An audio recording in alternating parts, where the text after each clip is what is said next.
The scrolls do not lie, Daniel. Your transgressions are manifold and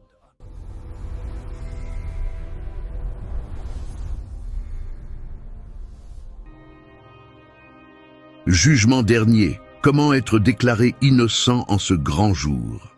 La plupart des gens vivent comme si le jour du jugement n'était qu'une idée symbolique, mais la Bible affirme qu'il est déjà fixé et que personne n'y échappe. Ce qui choque, c'est que beaucoup pensent qu'ils seront déclarés innocents simplement parce qu'ils ont essayé d'être de bonnes personnes, mais c'est précisément cela qui condamne des milliers de personnes. Il existe une stratégie spirituelle que presque personne ne connaît, une clé qui change complètement le destin de l'âme devant Dieu. Peu de gens en parlent, car cette vérité confronte les croyances populaires et détruit des illusions confortables. Aujourd'hui, vous allez découvrir comment quelqu'un peut réellement être absous par le juge éternel. Peu importe qui nous sommes, tôt ou tard, nous nous retrouvons face à la vérité solide révélée par la Bible. Il existe un tribunal céleste fixé, et personne ne reçoit une invitation optionnelle pour comparaître. Dans Hébreux 9, 27, il est écrit « Il est réservé aux hommes de mourir une seule fois, après quoi vient le jugement. » Ce n'est pas une figure de style, c'est une réalité spirituelle établie par Dieu depuis le commencement. Chaque vie, chaque pas, chaque décision nous mène vers cette rencontre inévitable. Et lorsque nous comprenons cela, le cœur s'éveille à quelque chose de plus grand. Ce jugement est individuel. Pas question de transférer des responsabilités, ni de se cacher derrière des excuses. La parole est claire, il n'y aura pas de foule indistincte, mais un moment personnel devant le juge parfait.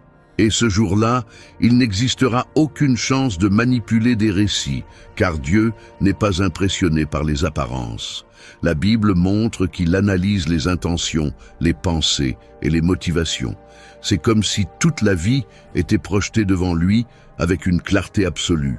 Et cela, pour beaucoup, commence déjà à provoquer un silence intérieur. Colossiens 2,14 révèle quelque chose d'encore plus profond. Il existe des registres spirituels. Le texte affirme qu'il existait un acte dont les ordonnances nous condamnaient. Une documentation légitime dans le monde spirituel. Autrement dit, le ciel ne fonctionne pas avec des suppositions, mais avec des faits. Tout ce que nous faisons laisse une trace, et cette trace se manifeste devant le juge éternel. Romains 3, 23 met fin à toute discussion humaine. Tous ont péché. La foi en notre propre capacité ne résiste pas 5 secondes devant cette vérité. C'est pourquoi personne n'entre dans ce tribunal innocent par mérite personnel. Nous portons tous des tâches, des fautes, des poids et des histoires que nous ne pouvons pas nettoyer par nos propres mains. Mais c'est justement à ce moment que la grâce de Jésus commence à briller avec plus de force. Car là où la culpabilité est grande, sa miséricorde se manifeste encore plus. Que cette certitude touche votre cœur aujourd'hui. Même sachant tout de vous, Dieu n'a pas abandonné votre histoire et le chemin se poursuit vers quelque chose d'encore plus profond. La Bible révèle quelque chose que beaucoup ignorent. Il existe un accusateur actif dans le monde spirituel et il ne joue pas avec le destin de quiconque. Apocalypse 12, 10 l'appelle clairement l'accusateur des frères, quelqu'un qui s'est spécialisé dans l'art de pointer nos fautes devant Dieu.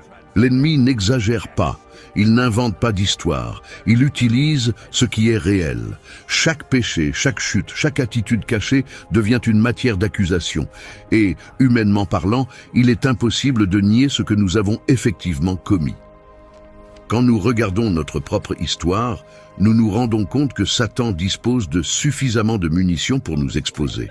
Il nous connaît depuis le début, observe nos comportements et tente de transformer nos chutes en sentences éternelles. La vérité est que, seul, l'être humain ne peut réfuter aucun argument de l'accusateur. Il n'a même pas besoin de forcer pour nous accuser, car notre propre nature déchue ouvre déjà les portes. C'est pourquoi la foi en soi-même ne suffit pas. Nous avons besoin d'une intervention divine. La parole montre clairement que toute culpabilité exige une réponse devant le juge éternel. Il n'existe aucun péché qui s'évapore, aucune faute que le temps efface. Ézéchiel 18:20 affirme « L'âme qui pêche, c'est celle qui mourra ». Devant cette réalité, il devient évident qu'aucun être humain n'est en mesure de se défendre de manière légitime.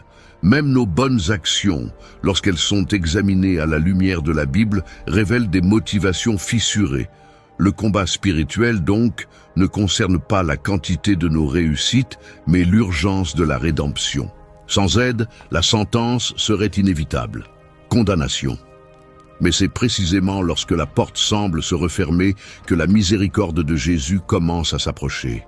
Il connaît chaque accusation, chaque chute, chaque détail que l'accusateur tente d'utiliser pour vous détruire. Et pourtant, il tend la main. Respirez profondément et recevez cette vérité. Aussi lourd que soit le poids sur votre âme, il existe un sauveur, prêt à réécrire votre histoire avec Dieu. Lorsque la Bible déclare dans 1 Jean 2:1 que nous avons un avocat auprès du Père, Jésus-Christ le juste, elle ne présente pas une métaphore spirituelle, mais une vérité juridique céleste. Dans le tribunal éternel, il n'y a ni improvisation ni hasard. Il existe un avocat autorisé, approuvé par Dieu lui-même, et il n'a jamais perdu un seul procès. La grande beauté de cette vérité est que Jésus ne se présente pas pour défendre des innocents. Il apparaît pour sauver des coupables qui reconnaissent leurs conditions.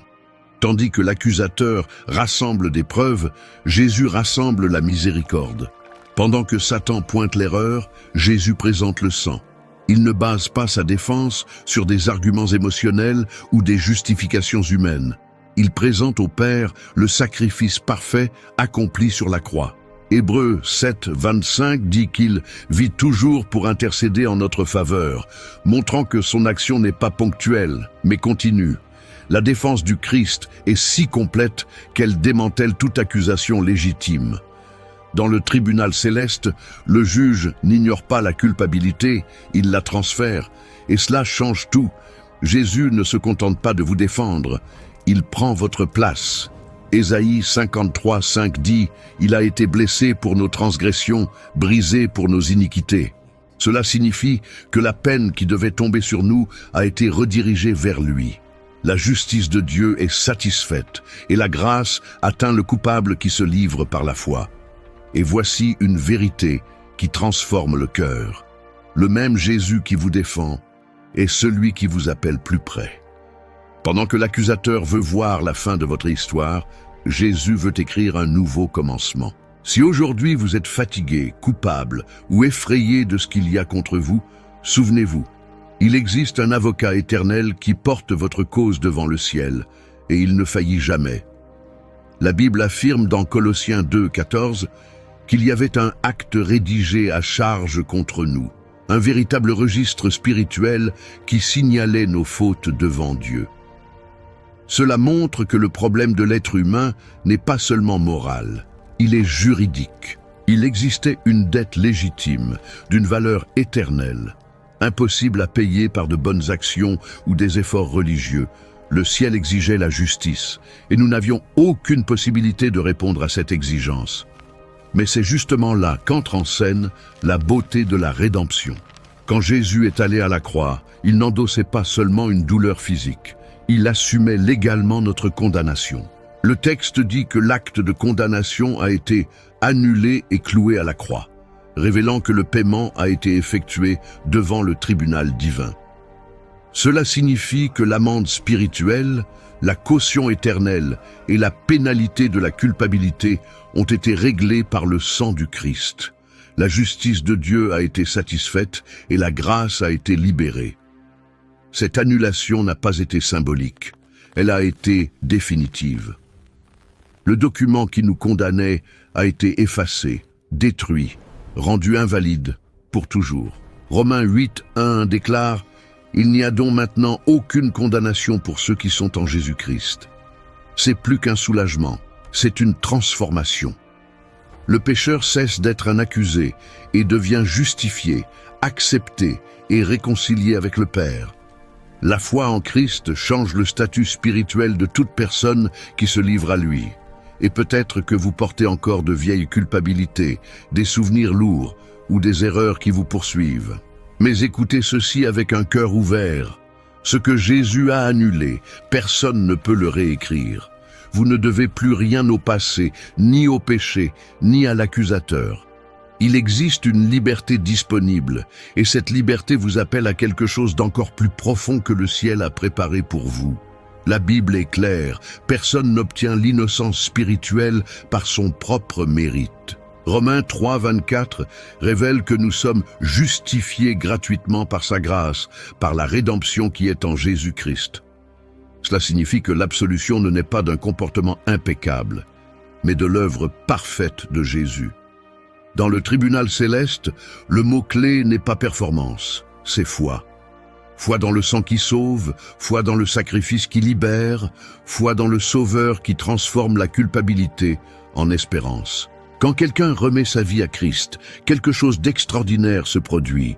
Le juge ne voit plus le pécheur tel qu'il est, mais tel que Jésus est. C'est pourquoi 2 Corinthiens 5, 17 affirme « Si quelqu'un est en Christ, il est une nouvelle créature ».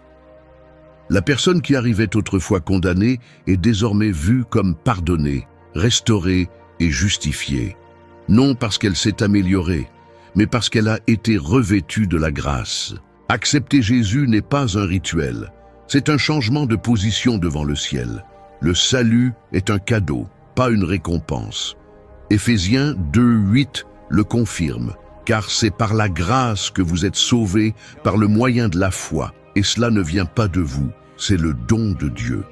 La stratégie divine a toujours été claire, sans Christ, personne ne sera absous. Avec Christ, personne ne sera condamné. Le jour final ne sera pas une surprise pour ceux qui marchent avec le Sauveur, mais la confirmation d'une promesse éternelle. La justification est la réponse de Dieu à la foi humble de celui qui se rend à Christ. Et si vous désirez être déclaré innocent en ce grand jour, ne tardez pas dans votre décision. Le ciel ne demande pas la perfection, il demande l'abandon. Jésus a déjà payé le prix, a déjà vaincu l'accusateur et a déjà ouvert le chemin. Aujourd'hui, vous pouvez commencer une nouvelle histoire avec lui. Ouvrez simplement votre cœur et permettez au Sauveur de vous couvrir de l'amour qui transforme les destinées. La Bible nous rappelle dans 2 Corinthiens 6, 2 que « C'est aujourd'hui le jour du salut ». Cela signifie que la porte est encore ouverte, que la grâce est encore disponible et que l'appel de Dieu continue de résonner avec amour. Jésus n'attend pas que la personne devienne parfaite pour venir à lui. Il appelle précisément les fatigués, les blessés, les coupables et ceux qui ne savent plus où aller.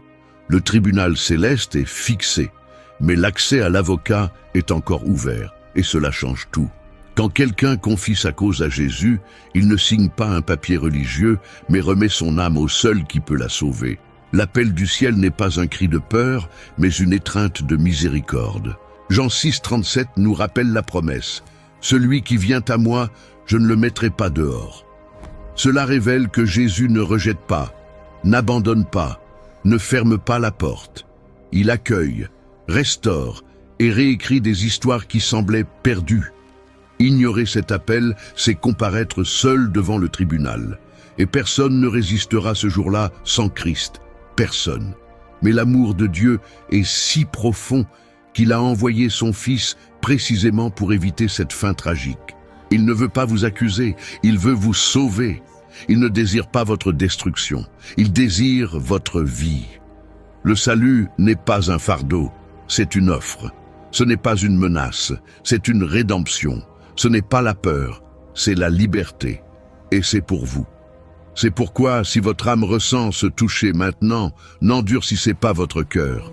Jésus est proche. Il vous appelle de l'intérieur, parlant de manière simple et directe. Viens à moi.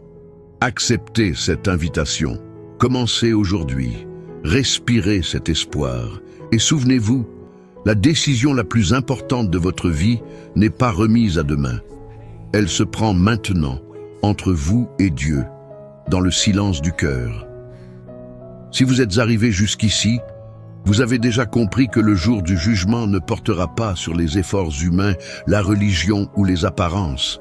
Il portera sur celui qui a remis sa vie entre les mains de Jésus. La Bible est claire, il n'existe qu'un seul chemin sûr, une seule défense valide, et aucun de nous ne peut marcher seul devant Dieu. La vérité est que l'éternité n'attend pas, et que l'âme est le bien le plus précieux que vous possédiez, et elle doit être entre les bonnes mains. Aujourd'hui, le ciel vous appelle à une décision réelle, profonde et transformante. La grâce est ouverte, l'avocat est disponible, et la miséricorde est à portée de votre foi. Peu importe le passé, peu importe le poids, peu importe les fautes, Jésus sauve encore, restaure encore et libère encore. Si vous désirez un nouveau commencement, si vous voulez être déclaré innocent en ce grand jour, ouvrez votre cœur maintenant. Ne remettez pas à plus tard ce qui peut changer votre destinée pour toujours. Laissez ce message porter du fruit dans votre âme. Laissez la parole de Dieu vous atteindre, vous réveiller et vous repositionner. La décision vous appartient et elle peut tout changer. Si vous avez compris le message de cette vidéo, cliquez sur le bouton like et écrivez en commentaire « Seigneur Jésus, je te remercie parce que tu es mon avocat. Amen. » Senhor Jesus, eu te agradeço porque tu és o meu advogado. Senhor Jesus, eu te agradeço, porque tu és o meu advogado.